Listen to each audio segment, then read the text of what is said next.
No clip, no music, just a message from me today. We have been through too much over the last 4 years.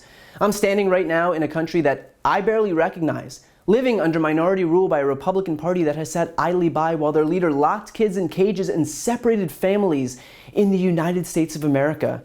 While he equated neo-Nazis with peaceful protesters in the United States of America.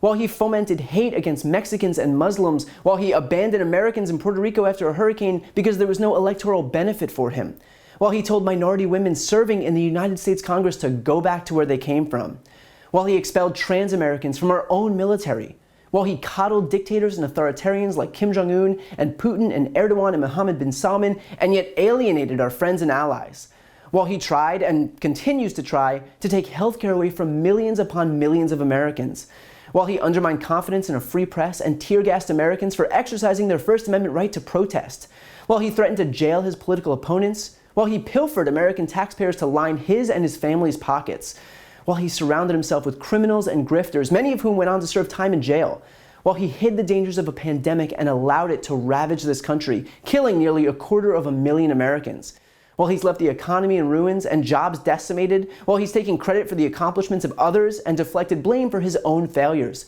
while he has lied endlessly and shamelessly for the express purpose of helping himself and his political future. Donald Trump is the despot that American kids sit in classrooms and read about in other countries, but not in the United States, never in the United States. Maybe that's why we were so ill-prepared when it happened here. But against all odds, there's been a silver lining. And that is that millions of otherwise complacent Americans woke up and became involved in the political process. From 18-year-olds to seniors, you registered, you volunteered, phone banked, texted, canvassed, donated. You spoke to your family members who sat out in 2016 and got them involved. You showed up to vote early in record numbers. And if you haven't yet shown up to the polls, I'm asking one last time that you go and vote for Joe Biden.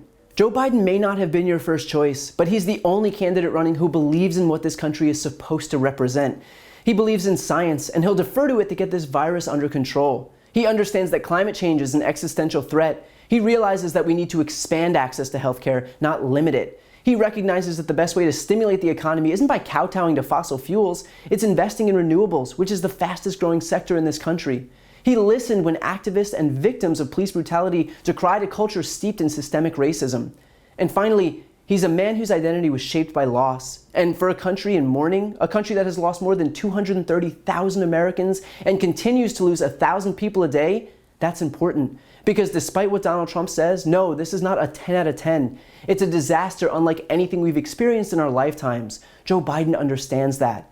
And look, he isn't perfect and he doesn't claim to be, but he's a decent man who cares about helping people, and that's what being president is about, leaving the country a better place than when you found it.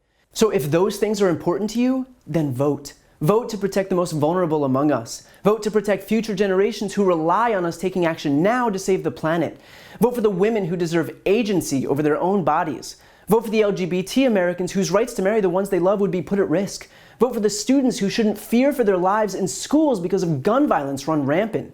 Vote for the millions of Americans who desperately need health coverage. Vote for those whose own rights to vote have been suppressed, from those who were beaten while marching from Selma to Montgomery 55 years ago to those who waited 11 hours in line in Georgia just this week. Our democracy isn't a guarantee. If we don't nurture it, if we don't protect it, if we don't fight for it, we'll lose it. Vote so that we don't.